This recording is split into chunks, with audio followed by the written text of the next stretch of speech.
Praise lord. దేవుడి నామకే మహిమ కలుగును గాక. ప్రభువైన యేసు క్రీస్తు నామములో నా శుభాభివందనాలండి. ఎలా ఉన్నారు? బాగున్నారా? దేవుని మహాకృపను బట్టి మీరందరూ కూడా బాగుందరు గాక. దేవుడు అట్టి కృప మీకు అనుగ్రహించును గాక. ఈ ఉదయ కాలమున దేవుడు మనతో మాట్లాడుతున్న మాట ఒక మాట చదువుకొని దేవుడు మనతో మాట్లాడిన మాట విని బలపడదాము. దేవుని పరిశుద్ధ గ్రంథములోంచి కీర్తన గ్రంథము 68 అధ్యాయంలో 19, 20 ఈ 2 వచనాలు ఒకసారి మనం చదువుకుందాము. దేవుని పరిశుద్ధమైన వాక్యము మనం ఒకసారిగా ఇలాగుంది. ప్రభువు స్తుతింపబడును గాక. అన్ని దినమును ఆయన మన భారమును భరించుచున్నవాడు. దేవుడు మన రక్షణ కర్త అయి ఉన్నాడు. మన దేవుడు మన పక్షముగా పూర్ణ రక్షణ కలుగజేసిన దేవుడై ఉన్నాడు. దేవుని ప్రియులారా, దేవుడిని స్తుతించాలంట. ఎందువలన నీకు స్తుతి ఆరాధన దేవుడికి చేయాలా అని మనం ఒకళ్ళు అడిగితే, ప్రభువును స్తుతింపదగిన వాడు. ఎందువలన ఆయనను స్తుతింపాలి, ఆరాధన చేయాలి, ఎందువలన, దేని వలన అని మనం అడిగితే కింద చెప్పుకుంటాం, అనుదినము నీ భారాన్ని నా భారాన్ని ఆయన భరించే దేవుడై ఉన్నాడు. దేవుని పిల్లలారా, ఈరోజు ఒకరి భారం ఒకరు భరించాలంటే కష్టం. ఈరోజు 4 అన్నదమ్ములు ఉన్నారనుకోండి, ఒక కుటుంబంలో ఒకరి భారాలు ఒకరు భరించాలంటే కష్టం. అందువల్లనే వాళ్ళు ఏం చేస్తారంటే, వాళ్ళ యొక్క ఒక బరువు బాధ్యతల బిడ్డలు పుట్టినాక ఎవరు పాటుకోవాలి ఎగరైపోతూ ఉంటారు. దేవుని పిల్లలారా, ఇంకొక దేశం భారం భరించాలంటే కష్టం. లేదు ఇంకొక కుటుంబము, ఈ కుటుంబం భారం భరించాలంటే కష్టం. అయితే దేవుడు అంటున్నాడు, నీ భారం నా భారం, ప్రపంచ భారాన్ని భరించేవాడు ఆయన. దేవుని పిల్లరా, మనుషులను భారాలు భరించేవాడు దేవుడు. ఆయన శిలువ మీద సమస్త భారాలను ఆయన భరించుకొని వెళ్ళిపోయినాడు. దేవుని పిల్లరా, దేవుడు చెప్తున్నాడు, అనుదినమున మన భారమును భరించుతున్నాడు. దేవుని పిల్లరా, అనుదినాన మనం ఏ భారము ఉన్నామో ఆ భారం అంతా భరించుకుంటూ ఆయన ఉన్నాడు. అందుకని ఆయన అంటాడు, ఆయన నేను ముదిని వచ్చిన వరకు నిన్ను ఎత్తుకొని ఉన్నాడు. అందుకే నువ్వు కింద ఉంటే బరువు లేకుండా ఉంటావు.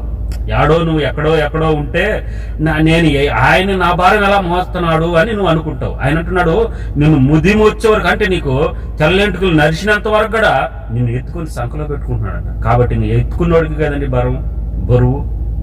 దేవుని పిల్లరా, ఎత్తుకుని ఆయనగా బరువు బాధ్యతలు అన్నీ ఉండేది. అందుకని ఆయనను స్తుతించాలి, ఆరాధన చేయాలి అని దేవుడు వాక్యం చెల్లిస్తుంది. ఒక సామెత చెప్తా ఉంటారు చాలా మంది, కుంటోడినంట ఎంత దూరం మోసినా మరి వాడిని కొద్దిసేపు వాడు దింపినామంటే ఏంద్రా నువ్వు మోసింది అని అంటారంట. దేవుని పిల్లరా, ఇదే మాదిరిగా ఈరోజు దేవుడు మనల్ని మోస్తుంటే అనేక మంది ఇదే మాట అంటున్నారు, ఏంది మాకు దేవుడు పెట్టింది.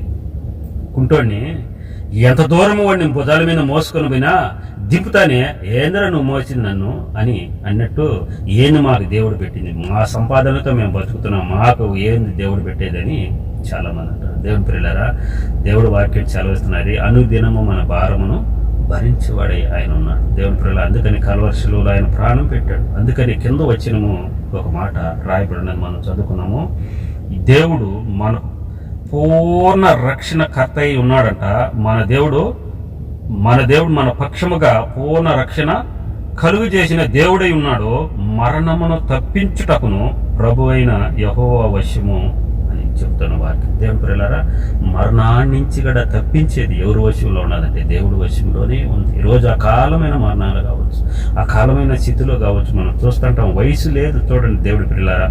అప్పుడు ఒక కాలాల్లో ఎలా ఉందంటే, ఏదో ఒక ముసలోళ్ళు అయిపోయినంత వరకు అప్పుడు 100 ఏళ్ళు, 90, 80, 120, 150 కూడా మనం పూర్వ దినాల్లో చూసే 900, 800, 600, 800 ఇంకా వాళ్ళ వయసు మనం చూస్తాం. ఇప్పుడు ఏ వయసు చెప్పలేకపోతున్నాం దేవుని పిల్లలు.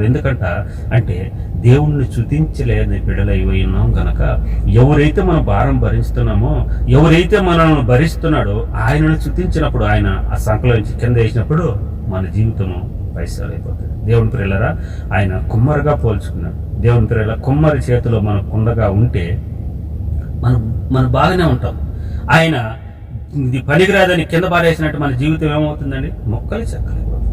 కాబట్టి దేవుడు అంటున్నాడు, అనుదినము ఏదో ఒక నిమిషాన్ని, ఒక రోజు మనం ఎవరైనా భారం భరించాలంటే భరించగలుగుతాం. దేవుడు అంటున్నాడు, అనుదినము నీ భారము నా భారము భరించేవాడై ఆయన ఉన్నాడు. దేవుడు పిల్లలారా, అలాంటి దేవుడిని నువ్వు స్తుతించకుండా, ఆరాధన చేయకుండా ఈరోజు నువ్వు దినం గడుపుతున్నావంటే, మరి దేవుడు నిన్ను ఒక దినాన లెక్కడిగినప్పుడు నువ్వేం చెప్పగలుగుతావు?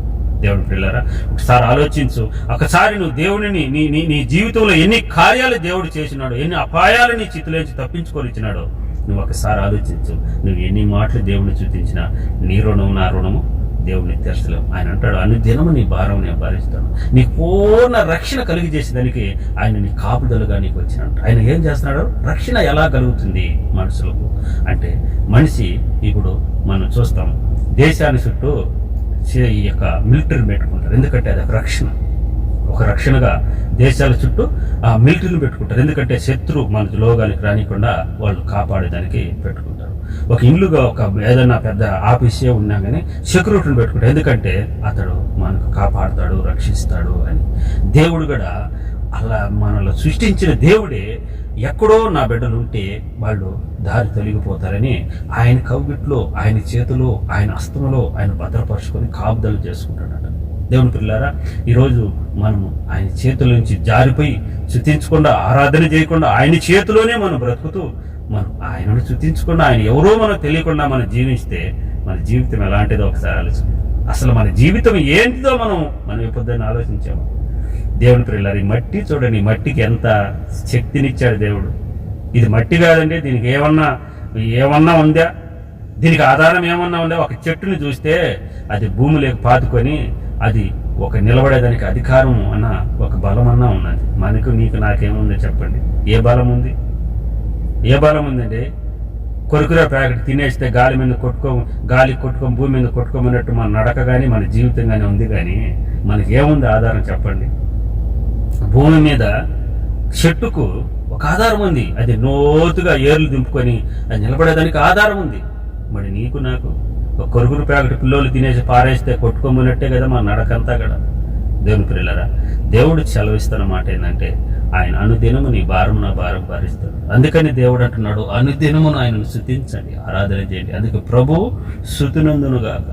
ఎందుకు స్తుతినందాలి ఆయన అంటే, ఆయన మన అనుదినాన్ని భారాన్ని భరించే దేవుడు అయినాడు. మనల్ని చెప్తున్న మాట, మరణమును తప్పించుటకును ప్రభు అయిన యెహోవా వశమున్నది. దేవుని ప్రియులారా, ఆయన నిశ్చయముగా మన శత్రువుల తలలను పగలగొట్టేవాడు. దేవుని ప్రియులారా, ఏదైతే మరణం అనే శత్రువు ఉన్నాడో వాటిని పగలగొట్టేవాడు ఆయనే.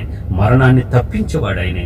అనేకమైన గండాల నుంచి ఆయన ఇడిపించేవాడు ఆయనే. అయితే నీవు ఆయన చేతిలోంచి దిగి జారిపోయి, ఏంది నన్ను దేవుడు చేసింది నాకు అని అంటున్నావా? కుంటోడు అన్నట్టు అంటున్నావా?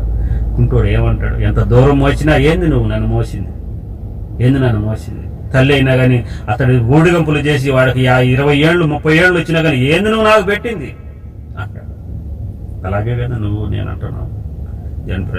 దేవుడు అంటున్నాడు, అనుదినము నీ భారము భరించాడు అన్నాడు. దేవుని పిల్లలు ఒకసారి ఆలోచించి, దేవుడు నిన్ను నన్ను ఒక్కసారి ఏం చేయమంటున్నాడంటే, దేవుని స్తుతించు, ఆరాధించు. దేవుని ఆరాధన చేస్తే ఆయన నిన్ను పూర్ణ రక్షణ కవచము నీకు మీద ఉంచుతాడు. దేవుని పిల్లరా, ఎలీషా చుట్టూ పూర్ణ రక్షణ కవచము అగ్ని రథాలతో పెట్టినట్టు నా బిడ్డలకు నేను దేవదూతలు కంచి కాపుదలు చేస్తానని కీర్తన గ్రంథంలో రాయబడిన 34వ అధ్యాయం కీర్తనలు. దేవుని పిల్లరా, దేవదూతలు కంచి అంటాడు, కంచి కాపుదలు చేస్తారంట. వాళ్ళ కాలుకు రాయిన తగలకుండా వాళ్ళు ఎత్తు పట్టుకొని తిప్పుతారంట. దేవుని పిల్లరా, అంత కాపుదల దేవుడు ఇస్తుంటే ఈరోజు నువ్వు ఆయన స్తుతించకుండా, ఈరోజు ఆయన ఆరాధన చేయకుండా ఉంటావు. దేవుడు కూడా నీతోనే దేవుడు మాట్లాడుతున్నాడు. దేవుడు మాట ఒక్కసారి ఆలోచన చేసి, దేవుడు నీతో మాట్లాడిన మాట నీ బలపడే శక్తిని పొందుకొని ఈ రోజు నుంచి నువ్వు దేవుని స్తుతించే వారిపై ఆరాధించే దేవుడుగా ఉండుగాక. దేవుడు అటు కృప నీకు అనుగ్రహించును గాక. ఆమేన్.